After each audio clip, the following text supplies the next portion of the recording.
সুপ্রিয় দর্শক আসসালামু আলাইকুম। আশা করি যে যেখানে আছেন সবাই ভালো আছেন। রেসিপিস বাই নাবিল মামাম চ্যানেলে আপনাদের সবাইকে আরও একবার স্বাগতম জানিয়ে ভীষণ মজাদার ডেলিশিয়াস টেস্টি একটি রেসিপি নিয়ে হাজির হয়ে গেলাম। ছোট বড় সকলে খেতে ভীষণ পছন্দ করবে। একবার তৈরি করে খাওয়ানোর পর আশা করি দ্বিতীয়বার আপনার কাছে এই রেসিপি তৈরি করার জন্য রিকোয়েস্ট আসবে। রেসিপিটি শুরু থেকে শেষ পর্যন্ত দেখবেন। ভুলেই গিয়েছি রেসিপির নাম বলতে, এটা সুজির ধোসা রেসিপি। একবার বাসায় ট্রাই করবেন, সবাই খেয়ে আপনার প্রশংসা করতে বাধ্য হবে। চাইলে বাচ্চাদের টিফিনেও রাখতে পারেন। আজকের এই রেসিপিটি বিকেলবেলা নাস্তার সঙ্গেও রাখতে পারেন। চলুন দেখে নিই আমি কিভাবে তৈরি করেছি। আমি 1 কাপ পরিমাণ সুজি নিয়েছি। আপনারা চাইলে সুজির পরিমাণটা কমিয়ে বাড়িয়েও দিতে পারেন। আজকের এই রেসিপিটা আমি সুজি দিয়ে তৈরি করব।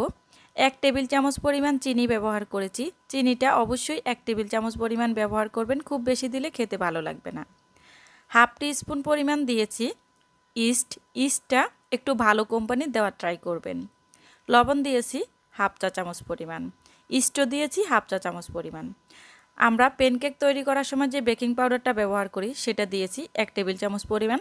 আমি এখানে হাফ টেবিল চামচ দিয়েছি, তাই 2বার দিয়েছি। 1 টেবিল চামচ পরিমাণ দিয়েছিলাম বেকিং পাউডারটা। ময়দা দিয়েছি উঁচু করে 1 টেবিল চামচ পরিমাণ। সবগুলো উপকরণ একসঙ্গে শুকনো অবস্থাতে একটু ভালোভাবে মিক্স করে নিতে হবে। চেষ্টা করবেন শুকনো থাকা অবস্থায় খুব ভালোভাবে একটু মিক্স করে নেওয়ার জন্য, তাহলে খুব ভালোভাবে মিশ্রণটা তৈরি হবে। আমি এখানে হালকা কুসুম গরম পানি দিয়েছি 500 ml মতো। পানির পরিমাণটা একটু কমিয়ে বা বাড়িয়ে লাগতে পারে। এটা সব রকম আসলে সুজিগুলো অনেক সময় মোটা হয়, অনেকগুলো চিকন হয়। এক রকমের সুজি সবসময় হাতের কাছে থাকে না। আমার এখানে লেগেছিল 500 ml মতো। খুব ভালোভাবে পানিটা দিয়ে আমি একটি মিশ্রণ তৈরি করে নিয়েছি। মিশ্রণটা তৈরি করতে করতে একটি কথা আপনাদেরকে মনে করিয়ে দিই। আমার চ্যানেলটা যদি এখনও আপনারা সাপোর্ট করে না থাকেন, প্লিজ আমার চ্যানেলটিকে সাপোর্ট করে রাখবেন। রেসিপি ভালো লাগলে অবশ্যই লাইক কমেন্ট অ্যান্ড শেয়ার করে দিতে ভুলবেন না। খুব ভালোভাবে মিশ্রণটা তৈরি হয়ে গেলে আমি 15 মিনিটের জন্য রেস্টে রেখে দেবো। অবশ্যই চেষ্টা করবেন 15 মিনিটের মতো রেস্টে রেখে দেওয়ার জন্য। 15 মিনিট পর ঢাকনাটা সরিয়ে দেখিয়ে দিচ্ছি, এটা কিন্তু ফুলে 3 গুণ হয়ে গিয়েছে। আপনাদের হাতের কাছে যদি হ্যান্ড বিটার থাকে তাহলে হ্যান্ড বিটারের সাহায্যে খুব ভালোভাবে 2 মিনিটের মতো একটু বিট করে নিতে পারেন। আমার হাতের কাছে ইলেকট্রিক বিটার বা হ্যান্ড বিটারটা নেই। আমি এখন একটি ব্লেন্ডারে নিয়ে 1 মিনিটের মতো ব্লেন্ড করে নেব। এতে করে খুব মসৃণ একটা ডো হবে এবং যখন আমি তৈরি করব পিঠাটা দেখতে খুবই ফুলকো ফুলকো অনেকগুলো জালিযুক্ত হবে, যেটা খেতে অনেক বেশি ভালো লাগবে এবং দীর্ঘ সময় ধরে সফট থাকবে। ধরে নিতে পারেন আমি তৈরি করার পর তো 12 ঘন্টার চেয়েও বেশি সময় ধরে সফট ছিল। 1 মিনিটের মতো ব্লেন্ড করে নেওয়ার পরে আমি হ্যান্ডউইচের সাহায্যে আবারও খুব ভালোভাবে একটু নেড়ে চেড়ে নেব। আমি একটি কাপ দিয়ে দেখিয়ে দিচ্ছি কতটা সফট হয়েছে। এটা কিন্তু এরকম থাকবে না। হ্যান্ডউইচ দিয়ে যখন আবারও হাতে একটু মিক্স করে নেবেন তখন এটা একটা লিকুইডের মতো হয়ে যাবে। চুলায় একটি প্যান বসিয়ে দিয়ে চুলার তাপটা প্রথমে একটু বাড়িয়ে রেখেছি। প্যানটা যখন খুব ভালোভাবে গরম হয়ে যাবে তখন আবার এটাকে কমিয়ে দেব, অর্থাৎ লোয়ের মাঝামাঝি রেখে দেব। মিডিয়ামের থেকে একটু বাড়িয়ে রাখবো, না হলে পিঠাগুলো দেওয়ার পর তলানিতে পুড়ে যাবে। আমি 2 থেকে 3 ফোঁটা তেল দিয়েছি, একটু ব্রাশ করে নিয়েছি। নেওয়ার পরে আমি এখন সেই মিশ্রণটা দিয়ে দিচ্ছি। প্রথমে একটা দিয়ে দেখবেন মিশ্রণটা কি ঠিক আছে, ঘন হয়েছে বা পাতলা হয়েছে কিনা। প্রয়োজন হলে হালকা একটু গরম পানি অ্যাড করে দিতে পারেন। আমার কাছে একটু ঘন মনে হয়েছিল, আমি আবারও 4 টেবিল চামচের মতো পানি অ্যাড করে দিয়েছিলাম পরের পিঠাগুলো তৈরি করার সময়।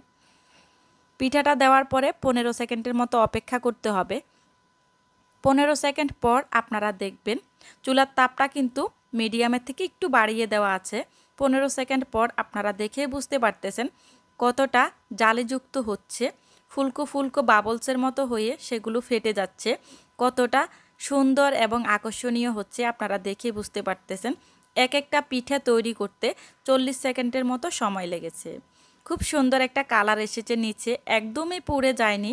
খুব সুন্দর একটা ফ্লেভার আসতেছে। আমার তো দেখেই খেতে ইচ্ছে করছে বারবার তৈরি করে খেতে। আপনারা দেখে বুঝতে পারতেছেন এটা দেখতে যতটা সুন্দর হয়েছে অবিশ্বাস্যভাবে লোভনীয় হয়েছে। ভাজি, মাংস এবং মধু, দুধ চায়ের সঙ্গে খেতে কিন্তু ভীষণ ভালো লাগে। এক এক করে সবগুলো সুজির দোসা আমি তৈরি করে নিয়েছি। আমি এটার নাম দিয়েছি সুজির দোসা রেসিপি। এটার নিচেরটা হয়েছে ক্রিপসি এবং মুচমুচে এবং উপরটা সফট হয়েছে। খেতে অসম্ভব ভালো লেগেছে। একবার বাসায় ট্রাই করে দেখতে পারেন। আশা করি আপনাদের ভালো লাগবে। এটা দেখতে যতটা সুন্দর হয়েছে খেতে কিন্তু ততটাই ভালো লেগেছে। ছোট বড় সকলে ভীষণ পছন্দ করেছিল। নিচেরটা একটু তলারটা একটু মুচমুচে হয়েছিল পিছনের সাইডটা, আর উপরের সাইডটা কিন্তু খুবই সফট হয়েছে। আমি তো মধু দিয়ে প্রায় একটার মতো খেয়ে ফেলেছিলাম। 5টা পিঠে হয়েছিল, আমার ছেলে কিন্তু একটা পিঠে খেয়েছে আর 4টি পিঠে আমি এখানে পরিবেশন করে দিয়েছি। সবচেয়ে শেষের পিঠাটা আমি একটু সরে গিয়েছিলাম প্যানে দেওয়াতে, তারপর এটা একটু অন্যরকম হয়েছে। একদম শেষের পিঠাটা আপনারা দেখে বুঝতে পারতেছেন একটু অন্যরকম হয়েছে। আশা করি আজকের রেসিপি ভালো লেগেছে। ভালো লাগলে অবশ্যই আমার চ্যানেলটি সাপোর্ট করবেন, বাসায় একবার ট্রাই করবেন। ভুল ত্রুটি ক্ষমা সুন্দর দৃষ্টিতে দেখবেন। আল্লাহ হাফেজ।